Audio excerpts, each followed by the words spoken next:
పశ్చిమ గోదావరి జిల్లా పొనుమంట్ర మండలం మార్టెర్లో స్వాతంత్ర సమరయోధుడు ఉయ్యాలవాడ నరసింహారెడ్డి విగ్రహావిష్కరణ కార్యక్రమం జరిగింది. ఈ కార్యక్రమంలో మంత్రి బీసీ జనార్దన్ రెడ్డి, ఎమ్మెల్యే పితాని సత్యనారాయణ పాల్గొని విగ్రహాన్ని ఆవిష్కరించారు. ఉయ్యాలవాడ నరసింహారెడ్డి విగ్రహ ఆవిష్కరణ కార్యక్రమంలో పాల్గొనడం సంతోషంగా ఉందని మంత్రి అన్నారు. రాయలసీమలో పుట్టిన నరసింహారెడ్డి విగ్రహం గోదావరి జిల్లాలో పెట్టడం శుభ పరిణామమని వెల్లడించారు. నరసింహారెడ్డి కుటుంబాన్ని సైతం పక్కన పెట్టి స్వాతంత్ర సమరంలో పాల్గొన్నారని గుర్తు చేశారు.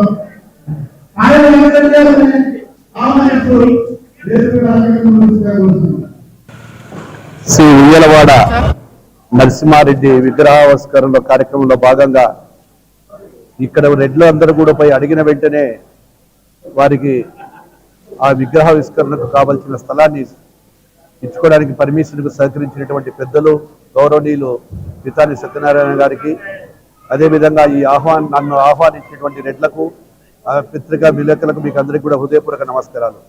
ఇది ఒక చరిత్ర. దాదాపుగా స్వాతంత్ర్యం రానికి తోలికే ఒక విప్లవకారుడిగా, ఒక స్వాతంత్ర సమరయోధుడిగా తన ప్రాణాలను కూడా లెక్క చేయకుండా ఆ రోజు బ్రిటిష్ వారి మీద తిరుగుబాటు చేసినటువంటి విప్లవకారుడు ఉయ్యాలవాడ నరసింహారెడ్డి. ఆ రోజుల్లోనే ఎన్ని ఇబ్బందులు ఎదురైనా ఆ రోజుల్లో తన ప్రాణాన్ని సైతం లెక్క చేయకుండా ఎన్నిసార్లు దాడులు చేసి, ఒక పోలీస్ స్టేషన్ మీదనే దాడి చేసి ఆ పోలీసులో అందరూ కూడా ఎదుర్కొని అక్కడ ఉన్నటువంటి తుపాకులన్నీ కూడా తీసుకెళ్లి వారి మీదనే తిరగబడి ఆ రోజు రేనాటి గడ్డలో కోయిలకుంట ప్రాంతంలో ఆ రోజు తిరగబడినటువంటి నాయకుడు ఉయ్యాలవాడ నరసింహారెడ్డి. అదేవిధంగా ఈరోజు ఈ ప్రాంత ప్రజలందరూ కూడా ఒక విప్లవకారుడికి ఇచ్చిన గౌరవం ఇది. ఒక విప్లవకారుడు దేశానికి స్వాతంత్రానికి ముందు కూడా చేసినటువంటి వారి పేర్లు మళ్ళీ రాబోయే కాలంలో ఆ విగ్రహాన్ని చూస్తే ఈయన ఉయ్యాలవాడ నరసింహారెడ్డి గారంట అప్పుడు స్వాతంత్ర సమరయోధుడిగా ఉన్నారు, అప్పుడు విప్లవకారుడిగా కూడా ఉన్నారు. ఆయన చేసిన ఆయన కథలన్నింటినీ కూడా గుర్తుపెట్టుకునే విధంగా ఈరోజు విగ్రహాన్ని ఏర్పాటు చేసినటువంటి ఆ యొక్క సంఘంలో యొక్క నాయకులకు